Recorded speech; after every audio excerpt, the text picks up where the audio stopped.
Baru juga usaha 6 bulan, ternyata dunia usaha mulai ribet.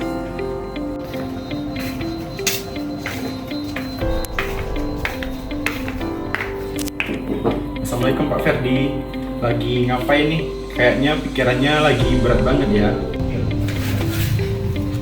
Waalaikumsalam. Iya Andre, saya lagi mikirin keuangan usaha saya. Ternyata selain biaya operasional dan modal, ada juga pembayaran pajak usaha yang harus dibayar. Selamat siang kawan-kawan seperjuanganku. Selamat siang, Pak Ses.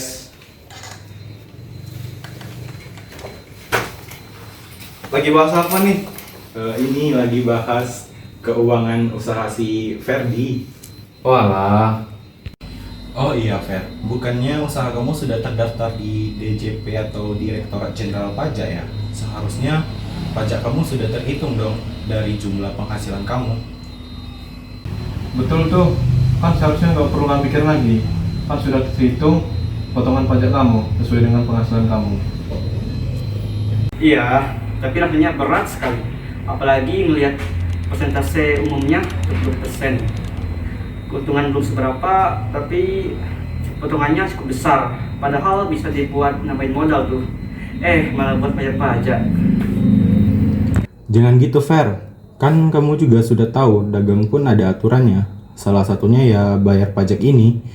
Pajak itu kan adalah kewajiban kita sebagai warga negara untuk berkontribusi dalam kemajuan negara demi kemakmuran seluruh masyarakat juga. Betul tuh Fer, kata Andre.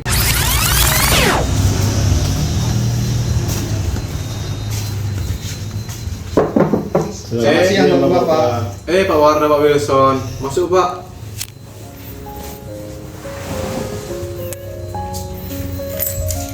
Lagi pada ngapain nih?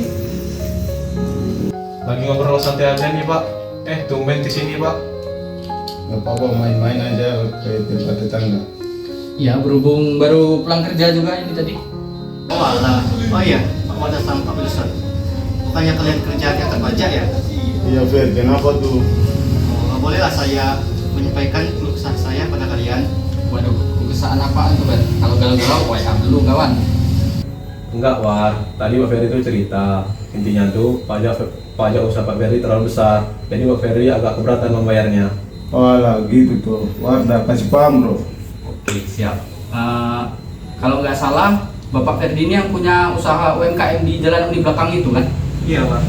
Jadi gini Pak, dari pemerintah Indonesia sekarang itu udah membuat kebijakan penurunan pajak bagi para UMKM yang diatur dalam Undang-Undang Harmonisasi Peraturan Perpajakan dan Peraturan Pemerintah Nomor 55 Tahun 2022 yang tertulis di dalamnya bahwa pajak UMKM atau usaha mikro kecil menengah itu diturunkan yang tadinya sebelumnya 1% per bulan menjadi 0,5% per bulan. PPh ini itu berlaku dari jumlah omset bruto bulanan dari usaha yang Bapak kelola sendiri.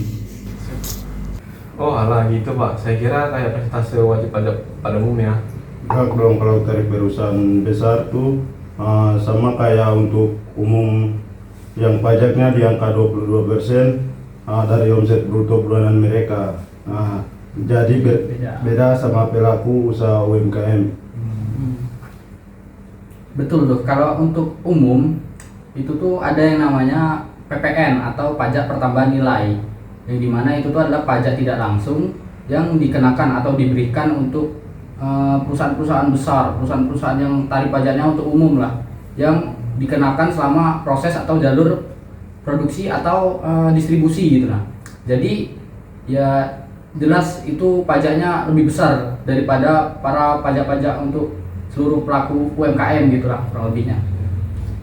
Oh, saya kira pajak UMKM sama perusahaan besar itu sama karena sama-sama pedagang gitu Pak. Ya kan? Ternyata berbisnis tidak semudah yang kita bayangkan ya. Karena ternyata udah ada keringanan dari pemerintah.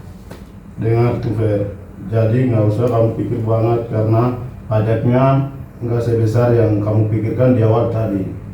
Oh iya nih Son, selama ini aku terlalu memendam plastik sendiri. Sekarang jadi lebih semangat rasanya. Ya, bagus tuh kalau semangat. Dan juga ada satu lagi itu. pajak itu diterapkan oleh pemerintah bukan sebagai penghalang bagi para pelaku usaha, tapi pajak itu dibuat untuk mendorong atau memotivasi para pelaku usaha agar mereka itu lebih giat lagi melakukan kegiatan berwirausaha itu tadi. Dan juga kalau kita membayar pajak itu tuh kita memberikan kontribusi kita terhadap negara untuk kemajuan negara gitu. Dan juga jadi kawan-kawan, intinya kalau sekiranya kita udah punya tanggung jawab bayar pajak nih, ya usahakan dibayar gitu kan. Apalagi kita selaku pelaku usaha kan, UMKM pula, UMKM itu kan sangat didukung oleh negara gitu kan, sangat diprioritaskan. Salah satu yang sangat diprioritaskan itu UMKM, karena itu kan tujuannya untuk memajukan usaha-usaha milik masyarakat yang ibarat katanya dalam rangkap yang masih kecil gitu kan, agar bisa menjadi besar. Dan itu nanti pajak itu dampaknya adalah ke pembangunan negara di kemudian hari, yang dimana tentunya nanti kalau itu berdampak ke pembangunan negara, otomatis fasilitas publik, nanti kan fasilitas yang untuk masyarakat gitu yang dibangun oleh pemerintah itu akan semakin banyak gitu kan. Tentunya nanti manfaatnya itu akan dirasakan oleh masyarakat luas, bukan hanya kita saja yang ada di sini, bukan hanya kita yang ada di daerah ini saja, tapi daerah orang lain juga akan merasakan dampak dari pembayaran pajak yang kita bayarkan itu tadi. Jadi intinya pajak itu sangat bermanfaat untuk kita, untuk masyarakat, dan juga untuk pemerintah tentunya. Karena semakin makmur lah daerah kita kalau kita semakin sering bayar pajak kan. Karena pajak dari kita, untuk kita. Jadi teman-teman, ayo bayar pajak. Karena insya Allah kalau kita bayar pajak itu akan memberikan keberkahan untuk kita semua. Terima kasih.